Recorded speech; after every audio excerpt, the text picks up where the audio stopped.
The Path of Prosperity. Chapter 2. The World a Reflex of Mental States. What you are, so is your world. Everything in the universe is resolved into your own inward experience. It matters little what is without, for it is all a reflection of your own state of consciousness. It matters everything what you are within, for everything without will be mirrored and colored accordingly. All that you positively know is contained in your own experience. All that you ever will know must pass through the gateway of experience and so become part of yourself. Your own thoughts, desires, and aspirations comprise your world, and, to you, all that there is in the universe of beauty and joy and bliss, or of ugliness and sorrow and pain, is contained within yourself. By your own thoughts you make or mar your life, your world, your universe. As you build within by the power of thought, so will your outward life and circumstances shape themselves accordingly. Whatsoever you harbor in the inmost chambers of your heart will, sooner or later, by the inevitable law of reaction, shape itself in your outward life. The soul that is impure, sordid and selfish, is gravitating with unerring precision toward misfortune and catastrophe.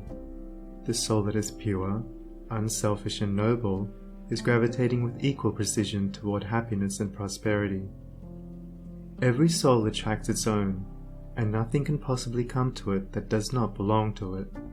To realize this is to recognize the universality of divine law. The incidents of every human life, which both make and mar, are drawn to it by the quality and power of its own inner thought life. Every soul is a complex combination of gathered experiences and thoughts, and the body is but an improvised vehicle for its manifestation. What, therefore, your thoughts are, that is your real self, and the world around, both animate and inanimate, wears the aspect with which your thoughts clothe it. All that we are is the result of what we have thought. It is founded on our thoughts. It is made up of our thoughts. Thus said Buddha. And it therefore follows that if a man is happy, it is because he dwells in happy thoughts.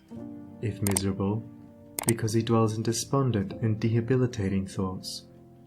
Whether one be fearful or fearless, foolish or wise, troubled or serene, within that soul lies the cause of its own state or states, and never without. And now I seem to hear a chorus of voices exclaim, "But do you really mean to say that outward circumstances do not affect our minds?" I do not say that, but I say this, and know it to be an infallible truth, that circumstances can only affect you in so far as you allow them to do so. You are swayed by circumstances because you have not a right understanding of the nature, use, and power of thought.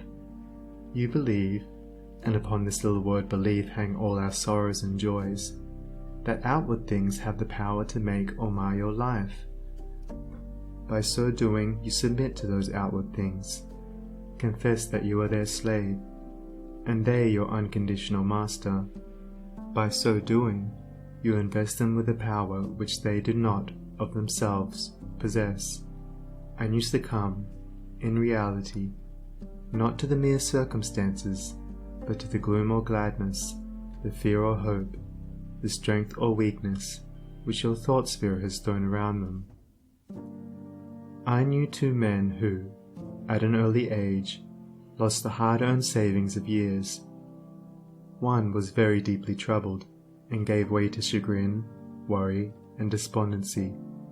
The other, on reading in his morning paper that the bank in which his money was deposited had hopelessly failed, and that he had lost all, quietly and firmly remarked, "Well, it's gone, and trouble and worry won't bring it back, but hard work will." He went to work with renewed vigor, and rapidly became prosperous, while the former man, continuing to mourn the loss of his money, and to grumble at his bad luck, remained the sport and tool of adverse circumstances, in reality, of his own weak and slavish thoughts. the loss of money was a curse to the one because he clothed the event with dark and dreary thoughts. It was a blessing to the other because he threw around it thoughts of strength, of hope, and renewed endeavor. If circumstances had the power to bless or harm, they would bless and harm all men alike. But the fact that the same circumstances will be alike good and bad to different souls proves that the good or bad is not in the circumstance, but only in the mind of him that encounters it. When you begin to realize this, you will begin to control your thoughts, to regulate and discipline your mind, and to rebuild the inward temple of your soul, eliminating all useless and superfluous material, and incorporating into your being thoughts alone of joy and serenity, of strength and life, of compassion and love, of beauty and immortality.